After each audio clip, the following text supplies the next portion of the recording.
जनूबी अफ्रीका के शहर जोहानिसबर्ग से लंदन आते हुए प्रवास के दौरान इकोनॉमी क्लास में एक सफ़ेद फार्म औरत जिसकी उम्र 50 या इससे कुछ ज़्यादा थी की नशिस्त इत्तफाकन एक स्याह फार्म आदमी के साथ आ गई थी। औरत की बेचैनी से साफ लग रहा था कि वो इस सूरत हाल से कतई खुश नहीं है।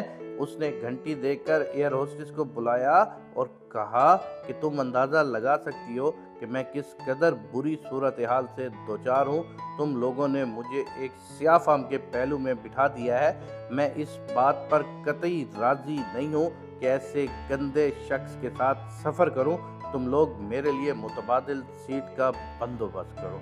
एयर होस्टेस जो कि एक अरब मुल्क से ताल्लुक रखने वाली थी ने उस औरत से कहा, मोहतरमा आप तसल्ली रखें, वैसे तो जहाज मुकम्मल तौर पर भरा हुआ है, लेकिन मैं जल्द ही कोशिश करती हूँ कि कोई एक खाली कुर्सी तलाश करूँ।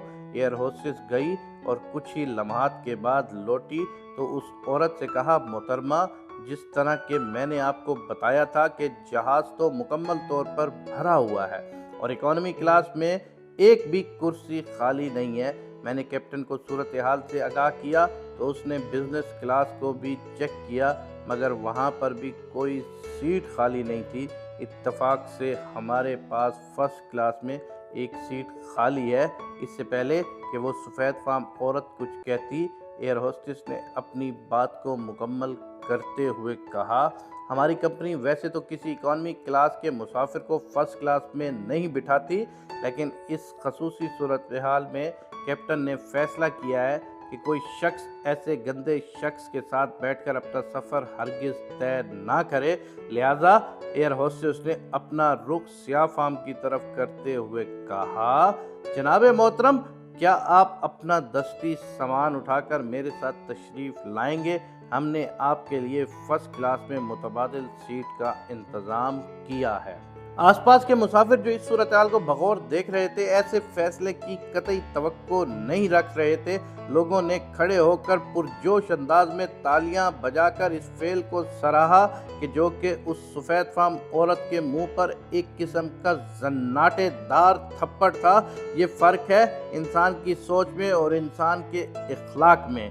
कोशिश करें कभी खुद को दूसरों से आला तसव्वुर ना करें। हम सब एक ही हैं, हमें पैदा करने वाली ज़ात एक है और उसकी नज़र में सब बराबर है।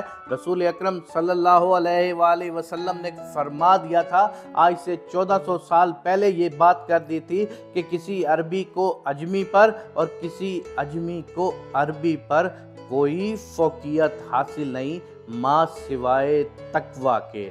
हज़ूर अकरम सल्लल्लाहु अलैहि वसल्लम ने जब अंसार को मदीने वालों का भाई बना दिया था तो उसके बाद ये सारे सुकम ख़त्म हो गए थे। हज़ूर अकरम सल्लल्लाहु अलैहि वसल्लम की अहादीस में एक दफ़ा नहीं सैकड़ों दफ़ा मुख्तलिफ़ जगह से हमें ये अहादीस मिलती हैं कि हर इंसान दूसरे इंसान का भाई है।